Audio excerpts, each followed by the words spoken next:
Knowledge Products presents The Giants of Philosophy, Immanuel Kant, narrated by Charlton Heston. Part 4.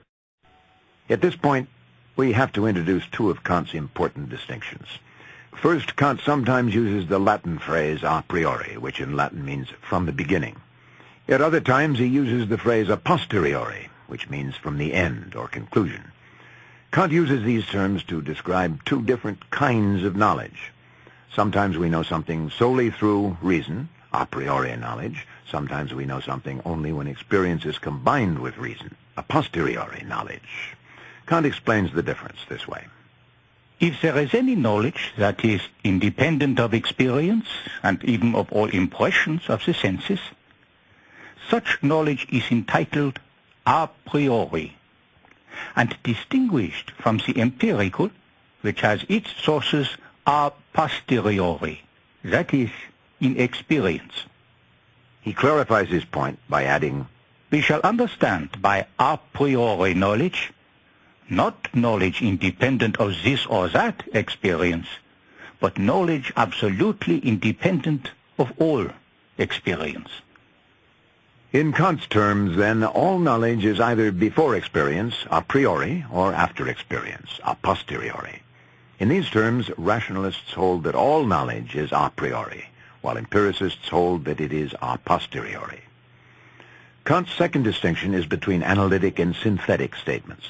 All statements, or as Kant calls them, judgments, are either analytic or synthetic. The difference concerns the relationship between a statement's subject term and its predicate term. For example, if I say all toads have warts, the subject term is toads, and the predicate term is warts. The subject term is what the statement is about. The predicate tells us something about it. Here's Kant's explanation of the difference between analytic and synthetic judgments. In all judgments, this relation between subject and predicate is possible in two different ways. Either the predicate belongs to the subject as something which is covertly contained in it, or the predicate lies outside the concept of the subject, also it does indeed stand in connection with it. When the subject term already contains the predicate term, we have an analytic judgment. For example, the statement, all bachelors are unmarried, is analytic because the subject term bachelor logically contains the idea expressed in the predicate term unmarried. To appreciate that this statement is true, you need only know the definition of bachelor. You don't need to know any actual living bachelors, and you don't need to ask whether or not he is married. Anyone who is properly called a bachelor is unmarried, without fail. Now, compare the statement, all bachelors are ugly. The predicate ugly is not logically contained in the subject bachelor. You can know whether this statement's true only after making direct observations, that is, after consulting your experience of bachelors to review whether or not all of them are ugly. A synthetic statement synthesizes a subject and a predicate that are not conceptually or logically bound together. Synthetic statements such as those regarding the beauty or ugliness of bachelors are, at best, contingently true. They refer to matters of fact that could be otherwise. So long as the truth of a statement depends on experience, it seems that the statement can't be a universal or necessary truth. It's always conceivable that our next experience will be completely different from what's gone before. We can, for example, have picked 2,000 three-leaf clovers in a row, but that's no guarantee that the next one we pick won't have 4 leaves. Our sample of 2,000 clovers doesn't support the conclusion that all clovers are three-leaf clovers, as Kant puts it. Experience teaches us that a thing is so and so, but not that it cannot be otherwise. If we want necessary ironclad truths, they will have to be either uninteresting truths, like the truth that all bachelors are unmarried, or else they'll have to be truths based on something besides experience alone. What's at issue here is whether or not there is such a thing as a priori synthetic knowledge. In other words, can we use reason alone to know about things that are one way but could be another way? In essence, rationalists and empiricists agree that there can be no a priori synthetic knowledge. Rationalists believe that all knowledge can be acquired by analyzing concepts, which in Kant's terms means that it is all a priori and analytic. Empiricists believe that while there is some a priori analytic knowledge in mathematics, the bulk of our knowledge is a posteriori and synthetic. Kant believes that both sides are mistaken. You may well wonder what difference all this makes. The answer is very crucial to Kant's entire philosophy. Consider for a minute the nature of scientific knowledge. Scientists seek ultimately to show that natural events unfold in accordance with natural laws. A scientific explanation explains a particular event by showing that it follows the applicable laws. So, for example, we can explain why an apple falls out of a tree by referring to the law of gravity. By that same law, we know that apples can't possibly float sideways from the tree, then fly along until they splatter against a brick wall. Apples can float only in outer space when they're removed from the gravitational attraction of the Earth.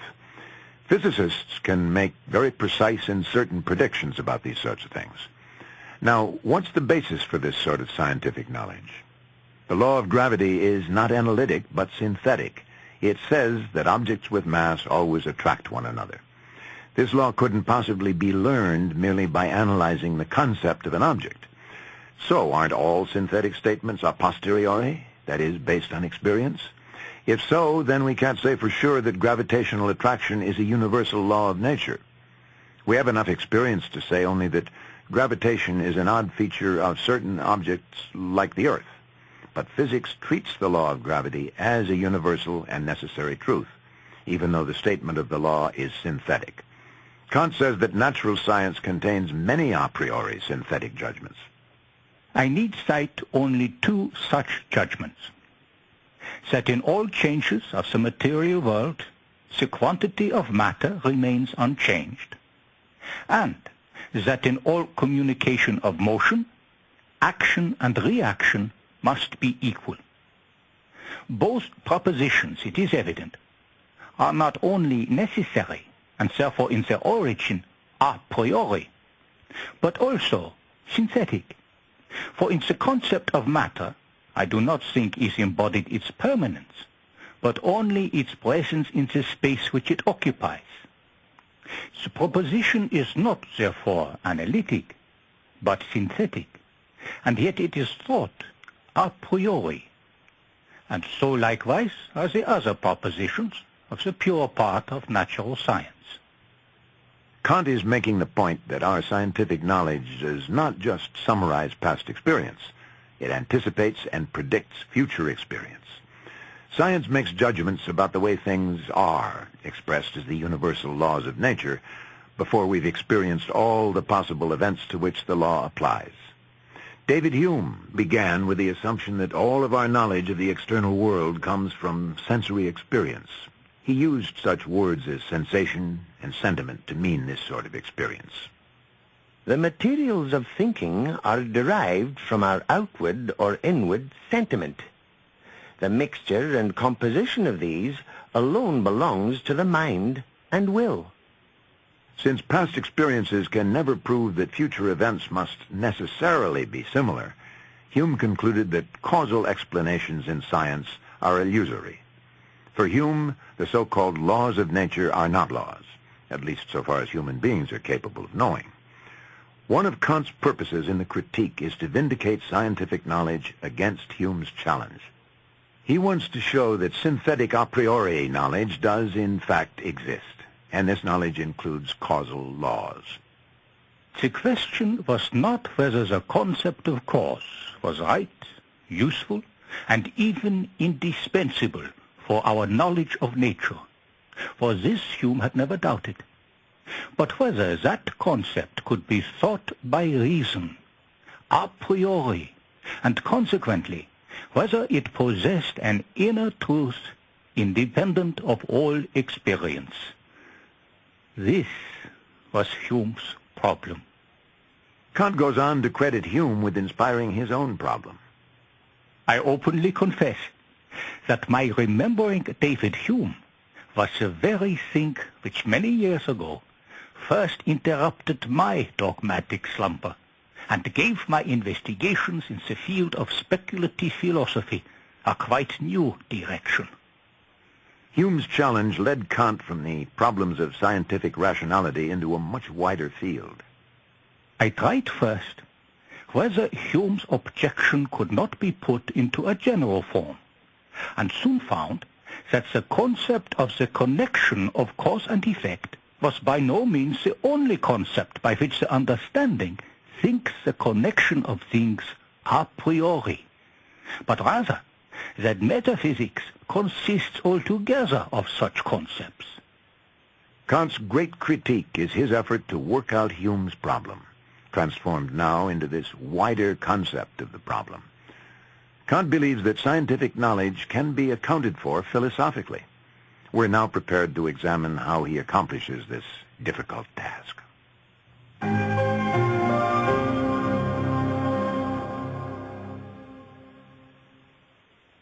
Kant is a profound student of modern philosophy. His investigations show that his rationalist and empiricist predecessors, for all their acute insights, have failed in the primary task they set out to accomplish. They've attempted to explain how our knowledge comes to be, but in Kant's view, the way they ask the question makes it unsolvable. Both these early modern schools of philosophy are mired in disputes that can't be resolved without a revolutionary change in perspective. Worse, Kant believes that the framework of thought developed by these philosophers makes it impossible even to conclude that we can reason freely. Kant took many years to crystallize his ideas, though his solution to the basic problem is elegantly simple. He begins by realizing that philosophy doesn't have to discover or invent knowledge. Knowledge already exists. The job of philosophy is to explain how knowledge is possible, that is, to reveal its foundations. The work of philosophy must be guided not by philosophical pictures of reality, but by actual human knowledge and experience. Scientific knowledge exists. Its reality is a fact. It contains synthetic a priori judgments among its basic principles. In other words, science has principles and laws that permit it to know about things before they happen.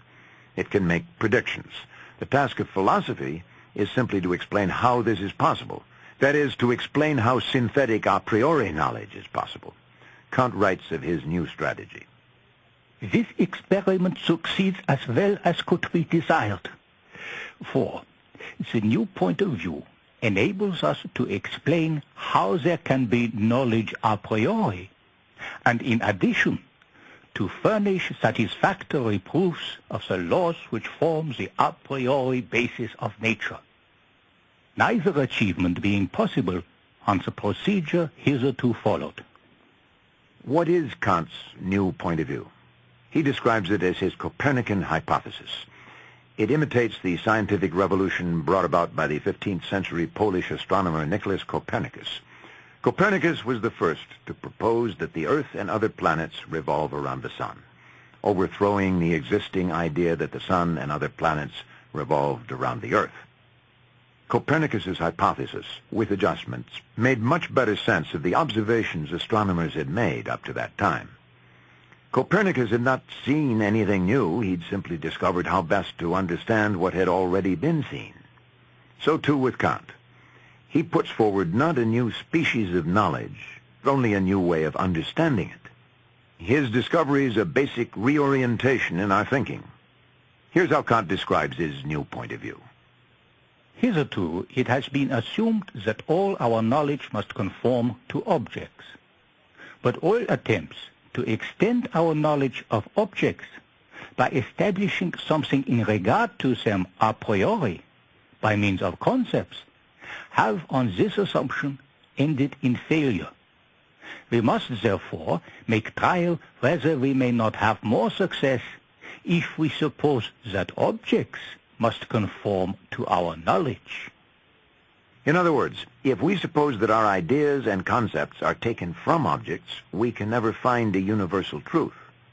As Hume pointed out, experience can show that things are so-and-so, but not that they must be so-and-so.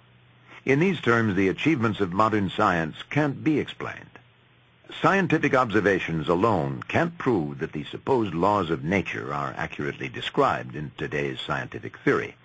Theories have been overthrown before, and tomorrow's experiment may overthrow today's theory. Similarly, we can't take the rationalists' way out.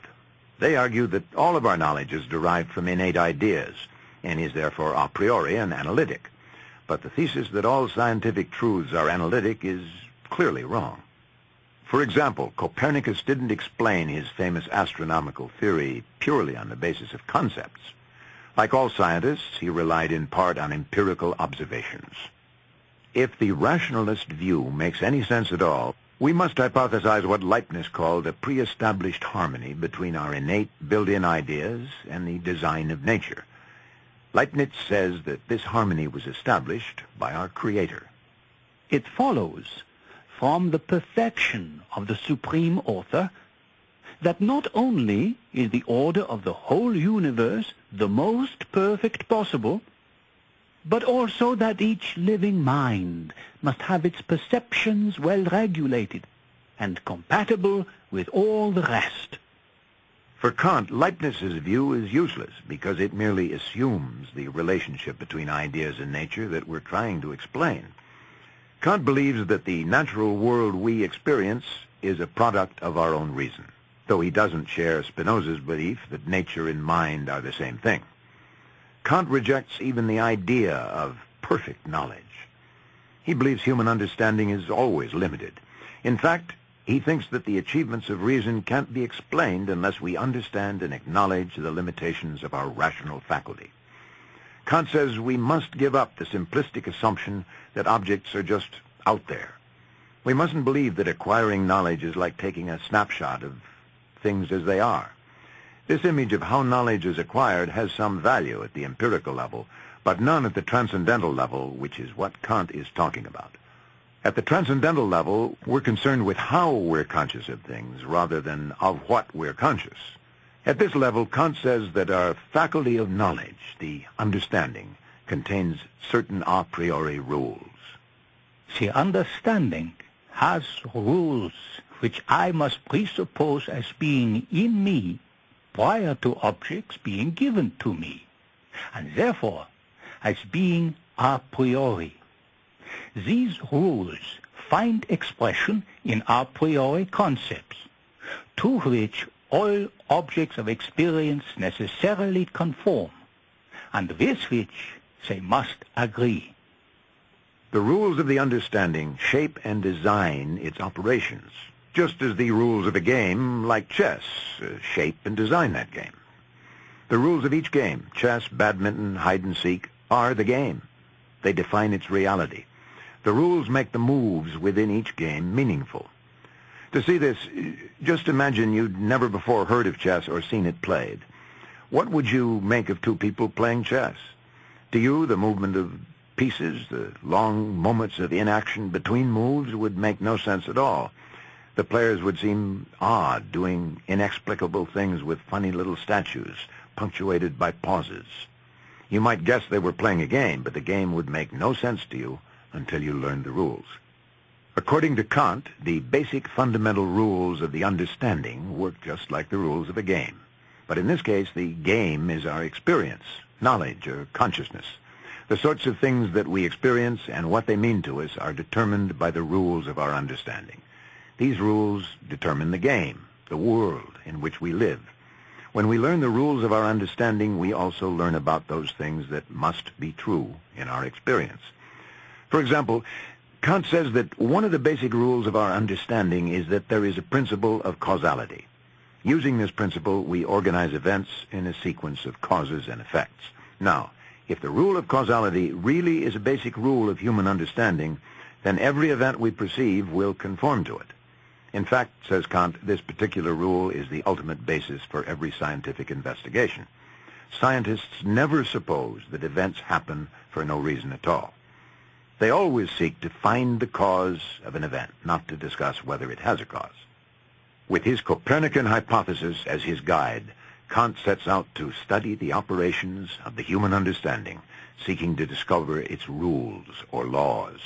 He describes the project as almost unique in the history of philosophy. I am engaged in the rarely attempted dissection of the faculty of the understanding itself, in order to investigate the possibility of concepts a priori, by looking for them in the understanding alone, at their birthplace, and by analyzing the pure use of this faculty. This is the proper task